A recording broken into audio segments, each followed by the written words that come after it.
Under the Texas sky, on December 26, 2015, a day meant to be peaceful after Christmas turned into the scene of a nightmare. While most were still enjoying the peace and quiet of family, a monster of wind emerged with unstoppable fury.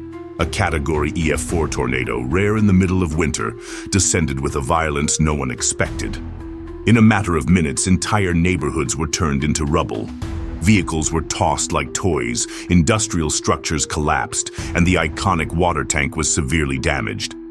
But the most disturbing aspect wasn't just the material destruction. The tornado grazed high-risk facilities, leaving the community on the brink of an unprecedented chemical catastrophe. This is the story of how Rowlett survived one of the darkest days in its recent history, and how the true danger still lurks silently. Winter in Texas rarely holds surprises of this magnitude. For most residents, December is a month of cold temperatures, clear skies, and occasional light rain. No one imagines that, in the midst of the Christmas festivities, nature could unleash a fury more typical of spring. But on that December 26, 2015, the Texas sky became a laboratory of atmospheric chaos. Meteorologists had dubbed the system Goliath, a name that evoked grandeur and threat. It was no ordinary cold front. It was a meteorological colossus that encompassed much of the central and southern United States, transporting warm, humid air from the Gulf of Mexico and violently colliding with cold air masses descending from the Great Plains. The combination was perfect for generating severe storms. However, few anticipated the magnitude of what was about to happen. The atmosphere was charged, like a taut rope about to snap. Instability indices were well above normal for December. Normally, at this time of year, the risk of severe storms in Texas is low. The jet stream is shifted northward, and the basic ingredients for tornadoes are scarce. But Goliath defied all statistics.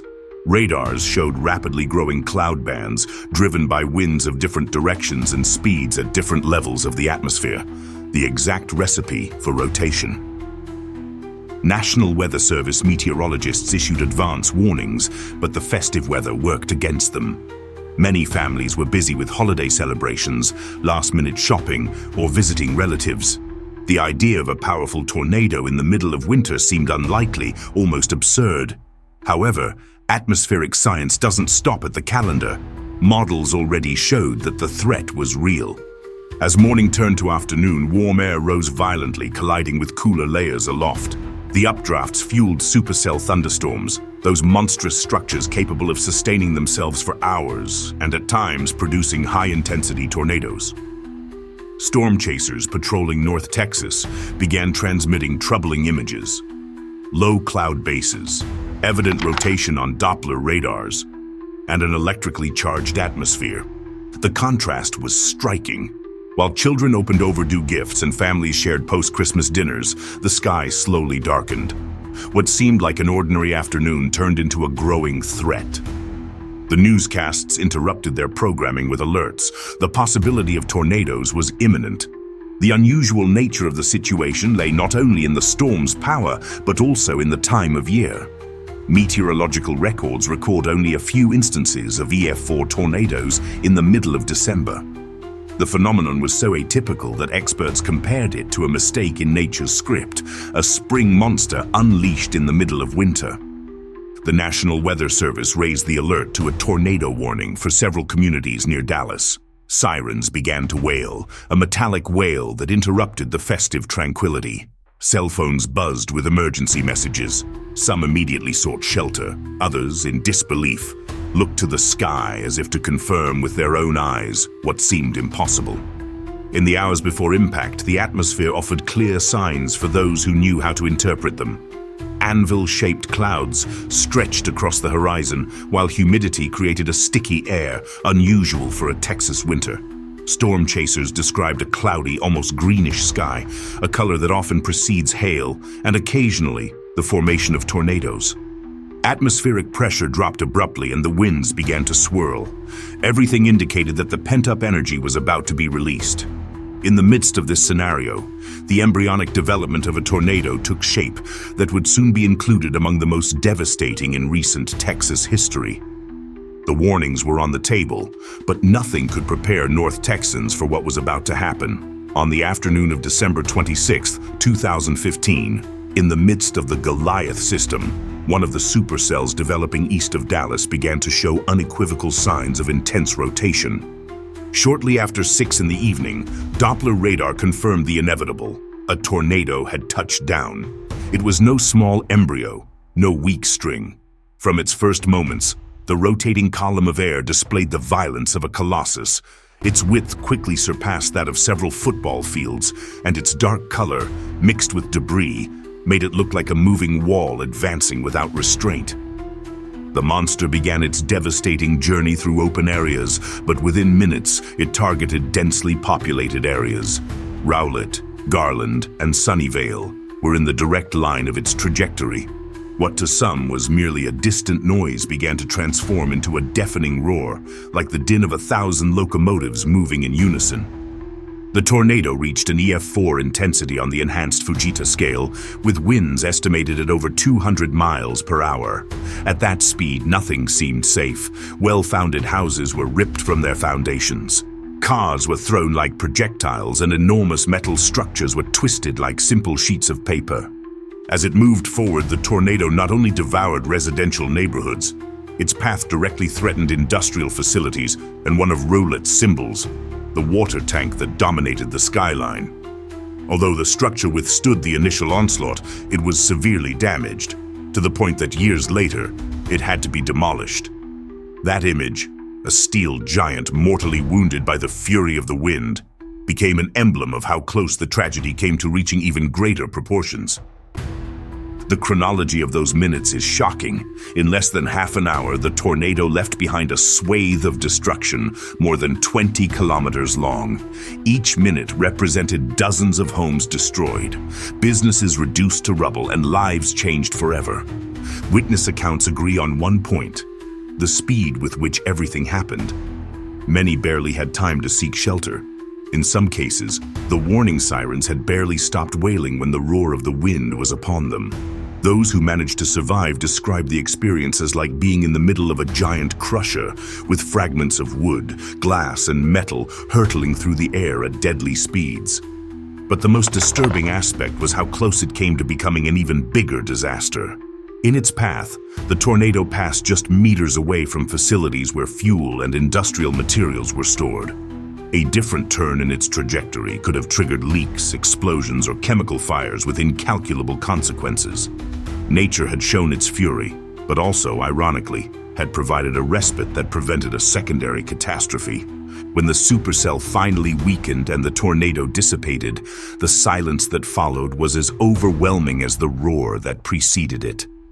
What had once been vibrant communities had transformed into a ghostly landscape. Streets blocked by debris, downed power lines, overturned vehicles in the middle of avenues. In just minutes, the beast had demonstrated its absolute power. When talking about tornadoes in the United States, attention often focuses on the destroyed homes, on the families who lose everything in a matter of minutes. But the tornado that devastated Rowlett, Garland, and Sunnyvale on December 26, 2015, revealed a different and even more disturbing aspect: the vulnerability of critical infrastructure and industrial spaces to the fury of the wind. The first aerial images after the passage of the atmospheric monster made it clear that it wasn't just residential neighborhoods that had been devastated. Large industrial buildings appeared collapsed, with roofs ripped off and metal walls bent like simple sheets of aluminum. The power of the winds, estimated at over 200 miles per hour, starkly exposed the limitations of many buildings designed to withstand common storms, but not to confront a Category EF4 colossus. One of the symbols of that destruction was the Rowlett water tank. Visible from miles away, this metal structure represented not only a vital resource for the city, but also an emblem of its cityscape. The tornado failed to completely demolish it at the time, but it was so severely damaged that, just 2 years later, in 2017, it had to be demolished. The image of the damaged tank became a constant reminder of the fragility of our infrastructure in the face of nature's ravages. Power lines fell in a cascade of power outages, leaving tens of thousands of people without power amid the emergency. Bent transmission towers, uprooted poles, and destroyed transformers further complicated the rescue effort. The blackout didn't just affect homes. Hospitals, police stations, and communications centers had to rely on emergency generators, some of which failed at the most critical moments. Highways and main streets became obstacle courses. Overturned vehicles, uprooted trees, and building debris blocked access to entire areas, delaying the arrival of rescue teams. For rescuers, every minute lost meant a life at risk. But the most worrying blow was suffered by the so-called high-risk infrastructure. Although the tornado did not directly hit chemical plants or fuel depots, its proximity to several such facilities set off alarm bells. Experts warned that a deflection of just a few hundred meters could have released hazardous substances into the air, sparked massive fires, or caused explosions with devastating consequences. It wasn't an unfounded fear. Recent history had shown what could happen when a tornado hit critical facilities. In Joplin, Missouri in 2011, a hospital collapsed under the force of the wind, complicating medical efforts right in the middle of the tragedy. In other instances, chemical warehouses burned for hours, releasing toxic fumes that forced the evacuation of entire communities. Rowlett had been lucky. The tornado's path narrowly avoided a secondary disaster that would have multiplied the suffering of its residents. Engineers analyzing the remains of destroyed factories and warehouses identified a clear pattern. Many structures failed at the roof-to-wall connections. The anchors, designed to withstand severe storm winds, couldn't withstand the extreme pressure of an EF4 tornado. Other buildings, constructed with lightweight materials to keep costs down, simply collapsed at the first impact. The visual comparison was striking.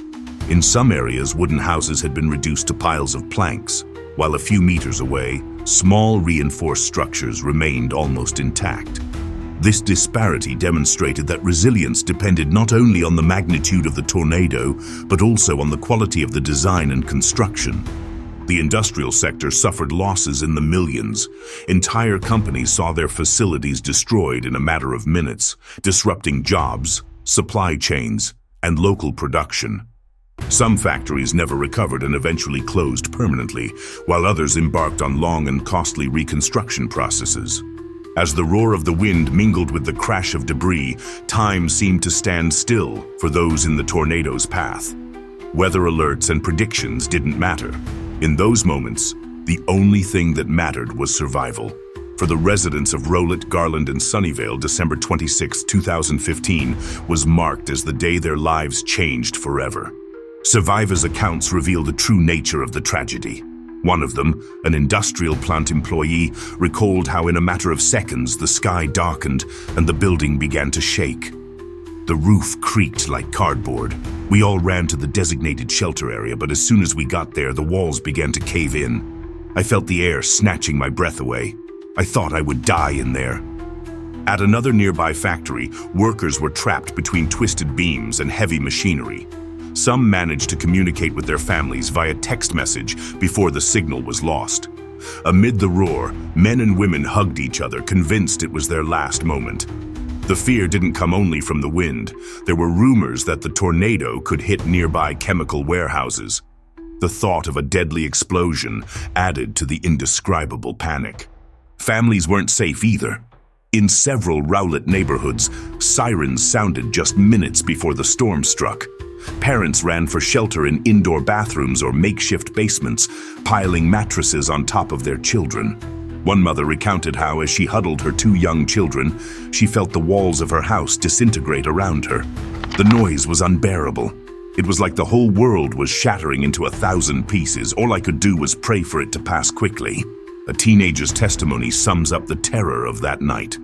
Seeing the windows shatter, he threw himself and his family under a dining table. We felt the pressure in our ears, as if we were in a plane about to crash. When we finally got out, our street no longer existed. It was as if someone had erased everything with a giant eraser. Rescuers also faced harrowing scenes. Amid blocked streets and downed power lines, they advanced on foot in search of survivors. They heard screams from the rubble, and each rescue was a race against time. The hardest thing was not knowing who you were going to find. Sometimes it was a child with scratches. other times a seriously injured neighbor. The devastation was total, a local firefighter recalled. In the makeshift shelters, fear remained latent.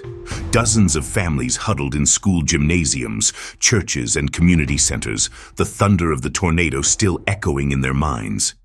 Many didn't know if their homes were still standing or what had happened to their loved ones.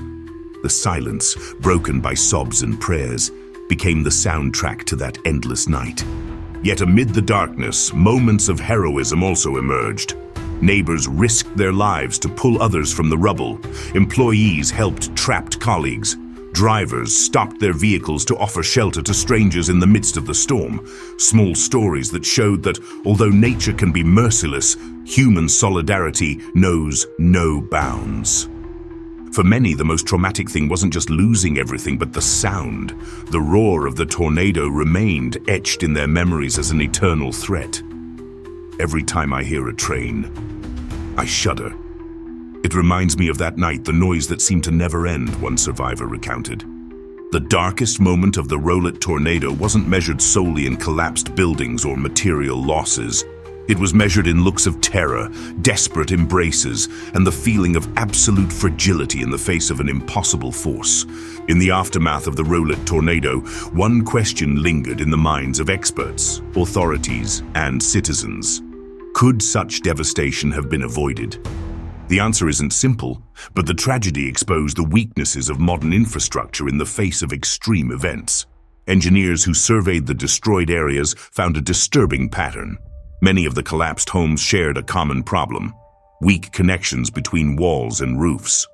Instead of being anchored with steel reinforcements or special bolts, the roofs were held in place with conventional nails, unable to withstand winds exceeding 200 miles per hour. In other cases, foundations lacked adequate ties, allowing entire homes to be uprooted and displaced tens of feet. Not all buildings suffered the same fate.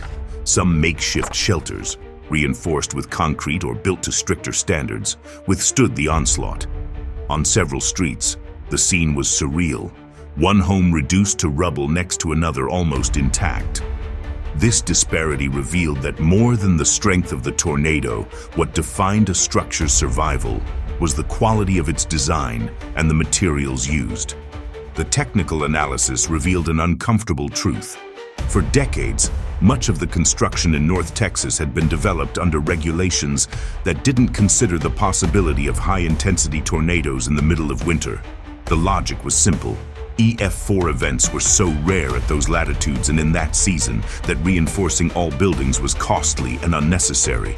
The Rowlett tornado proved otherwise. Nature doesn't respect statistics or calendars, and the price of underestimation was extremely high. Another critical aspect was the preparation of industrial infrastructure. Many destroyed factories lacked safe indoor shelters for their workers. Employees were forced to huddle together in bathrooms or interior rooms not designed to withstand a tornado's impact. In some nearby chemical plants and fuel depots, safety measures were limited to alarms and evacuation plans, but not reinforced structures to ensure the containment of hazardous substances in the event of a direct hit. The risk of a chemical disaster was so real that after the event, several authorities reviewed industrial safety protocols. The inevitable question was, what would have happened if the tornado had struck a fuel tank or an ammonia storage facility? Recent history offered chilling examples. In Arkansas, a tornado damaged chemical facilities, releasing toxic clouds that forced the evacuation of entire communities.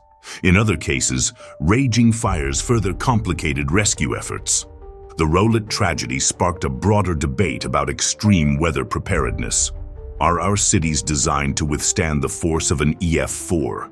How many schools, hospitals, and power plants actually have reinforced shelters? And most disturbingly, what protocols are in place to prevent chemical leaks amid the chaos? Experts say solutions do exist.